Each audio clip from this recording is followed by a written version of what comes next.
Welcome into the Cowboys Report. I am Tom Downey. Today we're taking a look at, well, maybe the Cowboys could trade Amari Cooper. All of the reports out there saying he is not expected to return, with a cut the likely option per Adam Schefter, but maybe a trade could still go down. The Cowboys are going to try to trade Amari Cooper, but there is no guarantee they will or will be able to. Here's what Ian Rappaport said on the Pat McAfee show, and has also said on NFL Network, saying it's possible that a trade goes down. Schefter, not so sold.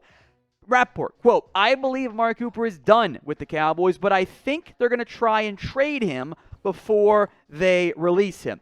I'm begging the Cowboys, get something for Amari Cooper. An outright release would be a organizational failure. And this is a big part of why. The second teams know, hey, this guy's gone no matter what, that value dips. The value of that player is not as high because, well, we could just sign him potentially in free agency. That value of a trade begins to go down because the Cowboys, with the rapidly approaching deadline of Cooper's $20 million base salary guaranteeing and the franchise tag deadline days away, they want to franchise tag Dalton Schultz reportedly, and I think that's a decent outcome right now.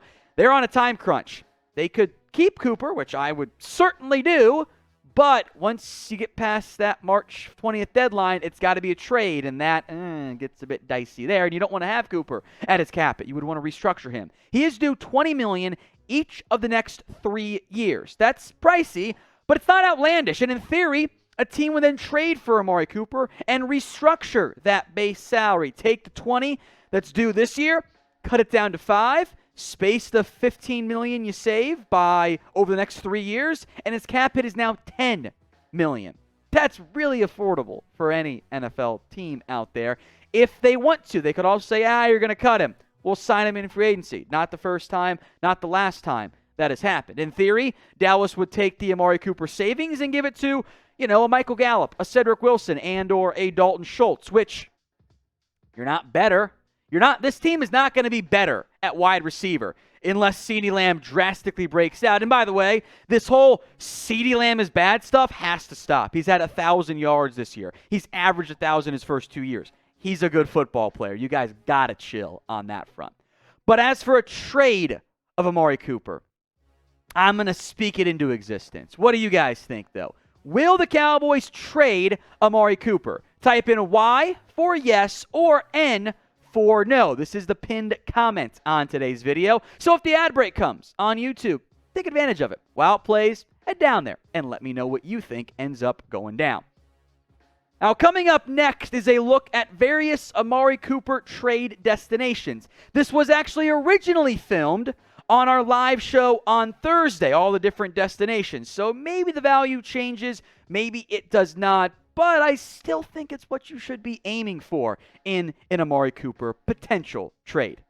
My first Cooper trade destination, the Atlanta Falcons. Calvin Ridley, he could very well be on the outs. He might want out, might want to be traded. The age difference is minimal, 6 months in favor of Ridley, despite Cooper being a lot longer in the NFL. And Ridley would also be owed a new contract, so the savings are not really that big of a difference there. But even with Calvin Ridley, the Falcons still need receiver help pretty damn badly. Now, they would have to get creative with the salary cap. They're tight on money. But what if the Falcons said, hey, we would trade you Calvin Ridley straight up for Amari Cooper? I actually would not love this deal because of the age and having to pay Ridley as well. You would almost want a cheaper option at the position if that's your issue with Amari Cooper. And in a similar time frame of games, 7 in favor of Amari Cooper, Ridley does have more touchdowns, more drops on fewer targets, fewer receptions, the average not that different. In the end, it's not like you're getting a 3 years younger version of Amari Cooper. Ridley's basically the same age. Because of that, I don't love the idea of adding Ridley, although he would be one of your better available receivers if you were to shop Cooper. So pick a wide receiver for me. Type in AC for Amari Cooper or CR for Calvin Ridley. Which one would you rather have on your roster? The Commanders are next up here because they were the team that upped the price the Cowboys had to pay for Amari Cooper when he first hit free agency. Because the Cowboys, remember, had to franchise tag Dak Prescott because they couldn't get that deal done because they were stupid.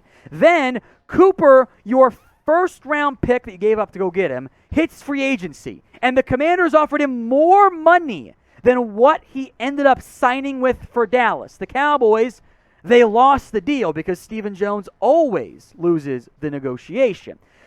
So because of the previous interest, I wanted to mention them. I'm not sure they would be the most logical fit right now unless they want to make Curtis Samuel the slot, but they drafted Diami Brown in round 3 last year out of North Carolina. Terry McLaurin, Curtis Samuel are on the roster.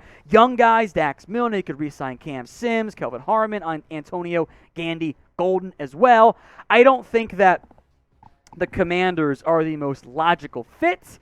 Maybe if he gets cut, they could reconsider, but I think they are a bit more focused on getting Samuel healthy and finding QB help. Good news, everyone. The Cowboys Report is now also available on Rumble. If you want to support us, support the show, go follow us. Rumble.com/CowboysTV. We'll put that link in the comment section and in the description for you guys as well. It's rumble.com/CowboysTV. Help support us by following us on that platform as well as we continue to grow here across all the different platforms out there on the internet. The Bears are next up here. They are without a first-round pick. Now, they have a need at wide receiver, undoubtedly, and you want to help Justin Fields develop, you probably want to have more than what it is right now of just Darnell Mooney, because beyond that, it is a very thin room in the wide receiver for Chicago.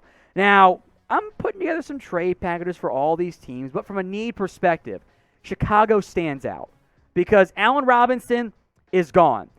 Jakeem Grant's a free agent. Marquise Goodwin's a free agent. Damiere Byrd's a free agent. That leaves Darnell Mooney, Daz Newsome, Isaiah Coulter. It is a profoundly thin unit in Chicago. So, instead of drafting, say, a David Bell in round 2, I think the value for Amari Cooper is roughly a second-round pick.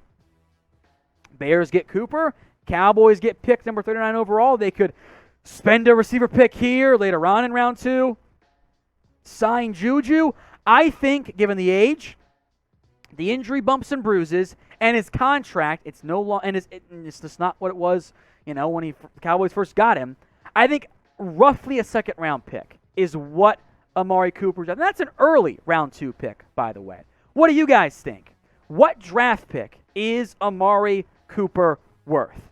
Drop the pick 1, 2, 3 in the comment section for me right now. Let's talk Cooper trade destinations with the Jacksonville Jags because Trevor Lawrence, you got to help him. That receiving core, in part because they were decimated by injuries, was terrible this past year. Now, Jacksonville's in a unique spot.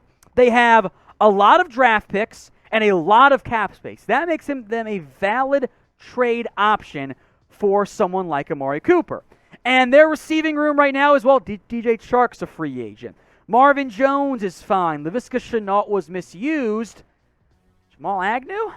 You want to bring back Tavon Austin? We know Tavon's not good. And he was one of their better. Laquan Treadwell got run for them. That's how decimated they were. Or Laquan Treadwell. That's how decimated they were as well. You might have seen the PFF early round 2 pick for Cooper. How about this one, though?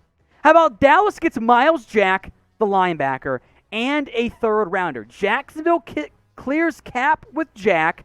They move on from linebacker who might not fit their scheme and is highly paid.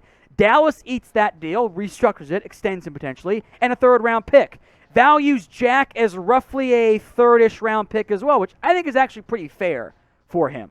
So that's an outside-the-box trade I had for Cooper. I want you guys now to put your Cooper trade ideas in the comments section. Could be picks, could be players, could be whatever. Let me know in the comments what trade ideas you guys have right now.